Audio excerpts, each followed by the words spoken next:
أعوذ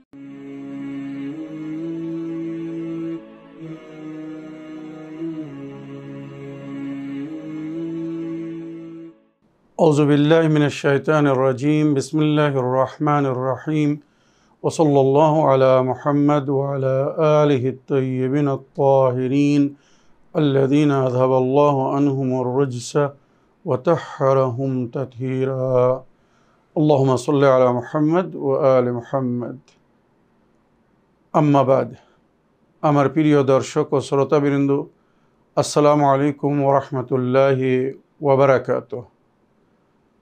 আজ পবিত্র রমজান মাসের 14 তারিখ, সুতরাং সর্বপ্রথম আজকের দিনের দোয়া পড়ব ও তার তর্জমা করব। তারপরে আজকের রাত্রে কয় রাকাত নামাজ পড়তে হবে এবং কিভাবে পড়তে হবে সেটা বলবো। অবশেষে আজকের দিনের ইসলামিক ইভেন্টস, ইতিহাসে কি ঘটেছিল সেটা আপনাদের সামনে তুলে ধরব। তো আসুন সর্বপ্রথম আজকের দিনের দোয়া পড়ি ও তার ব্যাখ্যা করি। বিসমিল্লাহির রহমানির রহিম। আল্লাহুম্মা লা তুআখিযনি ফীহি বিল আসরাতি ওয়া আকিলনি ফীহি মিনাল খাতায়া ওয়াল হাফওয়াতি ওয়া লা তাজআলনি ফীহি গরাদান লিল বালায়া ওয়াল আফাতি বিইজ্জাতিকা ইয়া ইজ্জাল মুসলিমিন। আল্লাহুম্মা সাল্লি আলা মুহাম্মদ ওয়া আলি মুহাম্মদ। হে আমার প্রতিপালক আল্লাহ রাব্বুল আলামিন, আজ আমার গুনার কারণে যেন আমার পাকড়াও করো না, অর্থাৎ আমি যদি কোনো ভুল করি তো আজ আমাকে যেন সাজা দিও না। আল্লাহুম্মা লা তুআখিযনি ফীহি বিল আসরাত। আসরাত মানে মানুষ যখন কোনো ভুল করে, অন্যায় করে, আল্লাহর হুকুমের বিরোধিতা করে তো সে পাপী হয়ে যায়। তো আল্লাহ আমার পাপের মাধ্যমে আজ আমার পাকড়াও করবেন না। ওয়াকিলনি ফীহি মিনাল খাতায়া ওয়াল হাফাওয়াত। আর আজকের দিনে আমি যদি কোনো ভুল করে থাকি বা কোনো অন্যায় করে থাকি, অশোভনীয় কাজ করে থাকি, এমন কাজ করে থাকে যেটা আপনি পছন্দ করেন না, তো আল্লাহ আমাকে ক্ষমা করে দিবেন। ওয়াকিলনি ফীহি মিনাল খাতায়া ওয়াল হাফাওয়াত। আমাকে সমস্ত প্রকারের ভুল ভ্রান্তি এবং অশোভনীয় কাজ থেকে দূরে থাকার তৌফিক দান করবেন। ওয়ালা তাজআলনি ফীহি গরাদান লিল বালায়া ওয়াল আফাত। আর আজ আমাকে যেন বালা ও মুসিবতের মধ্যে ফেলে দিবেন না, অর্থাৎ আমি যেন এমন কোনো কাজ না করি যার কারণে আমি ক্ষতিগ্রস্ত হব বা বালা ও মুসিবতের শিকার হব।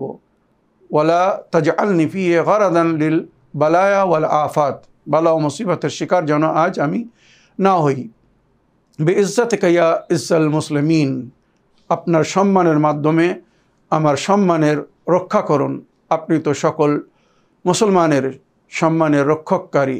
আল্লাহ রাব্বুল আলামিন আজ আমাকে গুনাহ থেকে বিরত থাকার, সমস্ত প্রকারের ভুল ভ্রান্তি থেকে দূরে থাকার এবং বালা ও মুসিবত থেকে রক্ষা পাওয়ার তৌফিক দান করুন, বা আপনি আমার রক্ষা করুন। আমি যেন আজ কোনো এমন ভুল না করি যার কারণে আমাকে সাজা পেতে হবে, বা কোনো প্রকারের অন্যায় বা জঘন্য কাজ যেন না করি, আর যার কারণে আমি বালা ও মুসিবতে পড়ব বা ক্ষতিগ্রস্ত হব, এমন কোনো কাজ যেন আমি না করি। আল্লাহ আপনি আমার রক্ষা করবেন। পরবর্তীগার আমাদের সকলের পক্ষে, সমস্ত মুসলমানদের পক্ষে আজকের এই দোয়াকে কবুল করুন। আমিন ইয়া রাব্বাল আলামিন।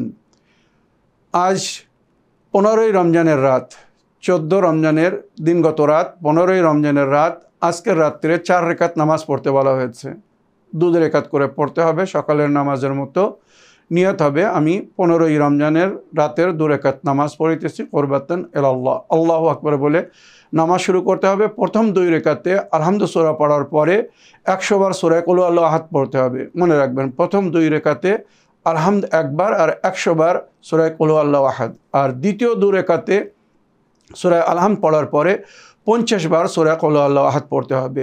এইভাবে 4 রাকাত নামাজ পড়া হয়ে যাবে। তাসবিহ জাহরা সালামুল্লাহ আলাইহা পড়বেন। তারপরে রমজান মাসে রাতের বেলা যে সমস্ত বিশেষ দোয়াগুলো পড়তে বলা হয়েছে, যদি তার মধ্যে থেকে কিছু পড়তে পারেন তো পড়বেন। আর অবশেষে আপনার ও আপনার পরিবার, আত্মীয় স্বজন সকলের জন্য দোয়া করবেন। আশা করি আমাকেও দোয়াতে স্মরণে রাখবেন। এবারে এখানে একটা জিনিস মনে করে দিতে চাই, 15ই রমজান দোয়ায় মুজির পড়তে ভুলবেন না।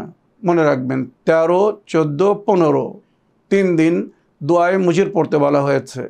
দিনের বেলা যদি পড়তে পারেন অতি উত্তম, যদি দিনের বেলা সুযোগ না হয় তো রাত্রেও পড়তে পারবেন, কোনো অসুবিধে নেই। তবে 13 রমজান, 14 রমজান এবং 15 রমজান দোয়ায় মুজির অবশ্যই পড়বেন। জাহান্নামের আগুন থেকে মুক্তি পাওয়ার বা দুনিয়ার দুঃখ কষ্ট থেকে মুক্তি পাওয়ার, গুনাহ থেকে ক্ষমা পাওয়ার একটি সুন্দর উপায় হচ্ছে এই দোয়া, যাকে দোয়ায় মুজির বলা হয়েছে। এবারে আজকের দিনের ইসলামিক ইভেন্টস বা ইতিহাসে যে ঘটনাটি লেখা হয়েছে সেটা হচ্ছে জনাবে মুখতার সাকাফি রহমাতুল্লাহ আলাইহের আজ শাহাদাতের তারিখ। সুতরাং আমি অতি সংক্ষিপ্তে ওনার জীবনী শোনাতে চাই। জনাবে মুখতার সাকাফির পুরো নাম হচ্ছে মুখতার বিন আবু ওবাইদা আস-সাকাফি, আর ওনার ডাকনাম ছিল কিসান বা আবুল ইসহাক ও আবু ইসহাক। আপনারা যারা মুখতার নামা দেখেছেন ওনাকে আবু ইসহাক বলে ডাকা হয় ওখানে। আর উনি যে গোত্র থেকে সম্পর্ক রাখতেন সেটা হচ্ছে সাকিফ গোত্র। আর ওনার বিশেষ বা বিখ্যাত আত্মীয় স্বজনদের মধ্যে ইতিহাসে যাদের নাম উল্লেখ হয়েছে, সাদ বিন মাসউদ আস-সাকাফি ওনার চাচা ছিলেন, আর আবু ওবাইদা আস-সাকাফি ওনার পিতা ছিলেন। আপনারা জানেন মাওলা আলী আলাইহিস সালাম যখন ইবনে মুলজিমের তলোয়ারের আঘাতে আহত হয়েছিলেন, তো এই ডাক্তার বা এই কবিরাজ জানাবে মুখতার সাকাফির পিতা আবু ওবাইদা সাকাফি জার্রাহ ওনার চিকিৎসা করছিলেন, পরিপূর্ণ চেষ্টা করেছিলেন মাওলাকে বাঁচানোর জন্যে, কিন্তু বাঁচাতে পারেননি।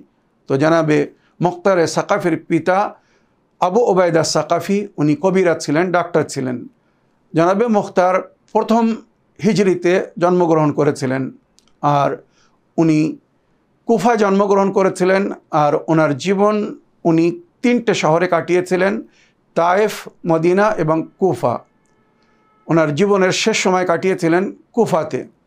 আর আজকের দিনে 14ই রমজান 61 হিজরিতে ওনাকে মুসআব ইবনে জুবায়ের কাতল করে দেন।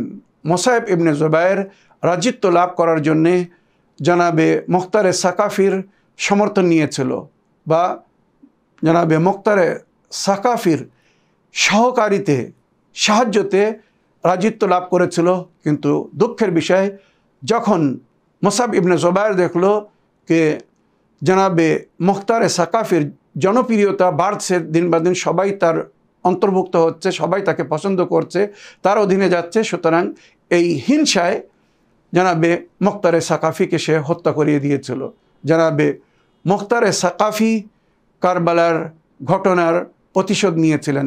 মনে রাখবেন উনি বিখ্যাত কারবালার রক্তের প্রতিশোধ নিয়েছিলেন বা প্রতিশোধ নেওয়ার জন্য উঠেছিলেন বলে উনি বিখ্যাত ছিলেন। তবে যে সময় কারবালার ঘটনা ঘটেছিল সে সময় উনি ওবায়দুল্লাহ ইবনে জিয়াদের কারাগারে বন্ধ ছিলেন। ওবায়দুল্লাহ ইবনে জিয়াদের কারাগারে বন্ধ ছিলেন বলে উনি কারবালার যুদ্ধে শরিক হতে পারেননি। কেননা তার আগে জনাবে মুসলিম যখন কুফায় পৌঁছেছিলেন, মনে রাখবেন জনাবে মুখতারে সাকাফি জনাবে মুসলিম ইবনে আকিলের বোনাই ছিলেন। জনাবে মুসলিম ইবনে আকিল মাওলা আলী আলাইহিস সালামের বড় ভাই আকিলের জামাই ছিলেন মুখতারে সাকাফি, আর জনাবে মুসলিম ইবনে আকিলের বোনাই ছিলেন। জনাবে মুসলিম ইবনে আকিল যখন ইমাম হোসেন আলাইহিস সালামের তরফ থেকে বায়াত নেওয়ার জন্যে কুফায় প্রবেশ করেছিলেন, তো জনাবে মুখতারে সাকাফি ওনাকে পরিপূর্ণ সমর্থন দিয়েছিলেন। সুতরাং সেই জন্যে ওবায়দুল্লাহ ইবনে জিয়াদ ওনাকে গ্রেফতার করে কয়েদখানায় বন্ধ করে দেয়, কারাগারে বন্ধ করে দেয়। তাই উনি কারবালার যুদ্ধে শরিক হতে পারেননি। কিন্তু কারবালার ঘটনার পরে, মানে ইমাম হোসেন আলাইহিস সালাম বা কারবালার শহীদদের শাহাদাতের পরে, যখন ওবায়দুল্লাহ ইবনে জিয়াদের দরবারে এই সমস্ত মস্তিষ্ক, মাথা, পবিত্র সার পেশ করা হয়, ওখানে জনাবে মুখতারে সাকাফিকে কয়েদখানা থেকে শিকলে বেঁধে নিয়ে আসা হয়। আর ওবায়দুল্লাহ ইবনে জিয়াদ বলে, আয় মুখতার, এসো, তোমাকে আমি কিছু দেখাতে চাই। জনাবে মুখতার দরবারে প্রবেশ করলেন, কিন্তু ওবায়দুল্লাহ ইবনে জিয়াদকে সালাম করেননি। তখন ওবায়দুল্লাহ ইবনে জিয়াদ বলল, আয় মুখতার, তুমি তোমার আমিরকে সালাম করলে না? তখন জনাবে মুখতার হাতে হাত কড়ি, পায়ে বেড়ি, কোমরে শিকল বাঁধা ওই অবস্থায় বলেছিলেন, মা আলী আমির ইল্লাল হুসাইন, আমার কোনো আমির নেই ইমাম হুসাইন ছাড়া। শুধু আমি ইমাম হুসাইনকে নিজের আমির মনে করি, নিজের হাকিম মনে করি, নিজের বাদশাহ, নিজের রাজা মনে করি। আপনি কে যে আপনাকে আমি সালাম করব? সুতরাং ক্রোধিত হয়ে তখন ওবায়দুল্লাহ ইবনে জিয়াদ বলছে, আমি তোমার আমিরের সঙ্গে কি করেছি দেখতে চাও? বলে, হ্যাঁ দেখতে চাই। তখন খাঞ্জার থালার উপর থেকে পর্দা সরিয়ে দেয় আর বলে, দেখো তোমার আমির। ইমাম হোসেন আলাইহিস সালামের মাথা কাটা রাখা ছিল খাঞ্জার থালার উপরে। জনাবে মুখতার জোরে আংড়ি নিলেন আর সমস্ত ছিকল কেটে গেল আর ছুটে যাচ্ছিলেন ওবায়দুল্লাহ ইবনে জিয়াদকে মারার জন্যে। পিছন থেকে ইমাম জাইনুল আবদিন আলাইহিস সালামের আওয়াজ আসলো, চাচা মুখতার, ধৈর্য ধরুন, অনেক কষ্ট আমরা সয়েছি, আপনাকে হারাতে চাই না, জালিম হয়তো এক্ষুনি আপনাকে হত্যা করে দেবে। আলীর কন্যারা পিছনে দেখুন কি অবস্থায় আছেন। জনাবে মুখতার সাকাফি ওখানে খুব রোদন করেছিলেন যে আমার মাওলা ইমাম হোসেনকে শহীদ করা হয়েছে আর আমি মদত করতে যেতে পারিনি। সুতরাং ওখান থেকেই প্রতিশোধ নেওয়ার একটি প্রতিশ্রুতি নিয়েছিলেন, একটি অঙ্গীকার করেছিলেন, একটি ওয়াদা নিয়েছিলেন নিজের নফসের সঙ্গে যে আমি যতক্ষণ ইমাম হোসেন আলাইহিস সালামের রক্তর প্রতিশোধ না নিচ্ছি আমি চুপ বসবো না। সুতরাং কারবালার ঘটনার পরে ইমাম হোসেন আলাইহিস সালামের রক্তর প্রতিশোধ নেওয়ার জন্য উনি দাঁড়িয়েছিলেন বলে উনি বিখ্যাত। আর শিমির, খওলি, ওমর ইবনে সাদ, ওবায়দুল্লাহ ইবনে জিয়াদ যারা মেন ভূমিকায় ছিল ইমাম হোসেন আলাইহিস সালামের হত্যার, মনে রাখবেন এদের সকলকে জনাবে মুখতারে সাকাফি হত্যা করেছিলেন। জনাবে মুখতারে সাকাফি এদের সকলকে ওয়াসিলে জাহান্নাম করেছিলেন। আর এদের মাথা কেটে যখন ইমাম হোসেন আলাইহিস সালামের দরবারে জনাবে মুখতারে সাকাফি পাঠিয়েছিলেন, তো প্রথমবার আলে রসুল আহলে বাইত রবিউল আউয়াল মাসের 9 তারিখে মিসকে হেসেছিলেন বা নিজেদের দুঃখ বা গম বা শোককে বাড়িয়েছিলেন। ইমাম জাইনুল আবদিন আলাইহিস সালাম নিজের পরিবারকে বলেছিলেন, এবারে তোমরা কালো কাপড় ছেড়ে দাও, মাথায় তেল লাগাও। আল্লাহ মুখতারে সাকাফির মাধ্যমে আমাদেরকে একটু শান্তি দান করেছেন। আমাদের দুশমন মারা গিয়েছে, আমাদের মন একটু শান্তি পেয়েছে। তো জনাবে মুখতারে সাকাফি কারবালার ঘটনার পরে সর্বপ্রথম যিনি ইমাম হোসেন আলাইহিস সালামের রক্তের প্রতিশোধ নিয়েছিলেন উনি ছিলেন জনাবে মুখতারে সাকাফি। আসল রক্তের প্রতিশোধ নেবেন যখন যুগের ইমাম পুনরায় আবির্ভাব করবেন, এই দুনিয়ায় ফিরে আসবেন। আল্লাহ আমাদের সকলকে তৌফিক দান করুন, আমরা যেন ইমামে জামানার সঙ্গী বা সাথী হয়ে কারবালার শহীদদের রক্তের প্রতিশোধ নিতে পারি। আর এই দুনিয়ায় যুগের ইমাম যখন ন্যায় ইনসাফকে কায়েম করবেন, তো দুনিয়ায় ন্যায় বা ইনসাফের স্থাপনার জন্যে আমরা যেন যুগের ইমামের সঙ্গী বা সাথী হতে পারি, অন্যায়ের বিরুদ্ধে যেন আমরা লড়াই করতে পারি। আল্লাহ আমাদের সকলকে সেই তৌফিক দান করুন। অবশেষে আপনাদের কাছে অনুরোধ, একবার সূরা ফাতিহা পড়ে, সূরা আল-হামদ, 3 বার সূরা তৌহিদ আর 3 বার সূরা কদর পড়ে জনাবে মুখতারে সাকাফির রূহকে হাদিয়া করবেন। এই বলে আমার আজকের বক্তব্য এখানে শেষ করলাম। ওয়া আখিরু দাওয়ানা আলহামদুলিল্লাহি রাব্বিল আলামিন।